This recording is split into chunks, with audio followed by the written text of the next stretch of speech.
Lay your case on a steady, stable surface.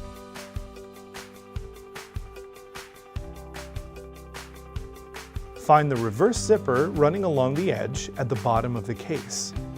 Using a Phillips head screwdriver, remove the screws by rotating the screwdriver counterclockwise.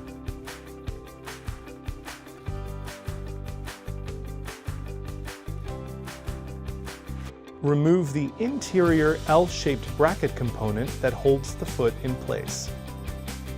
Remove the damaged foot on the outside of the case. Align the new foot over the existing holes.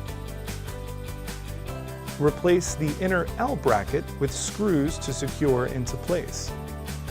You'll need to hold the foot in place on the outside of the bag while fastening the screws to ensure proper contact and traction. Be careful not to over-tighten, as you may strip the screw. Now rezip the lining.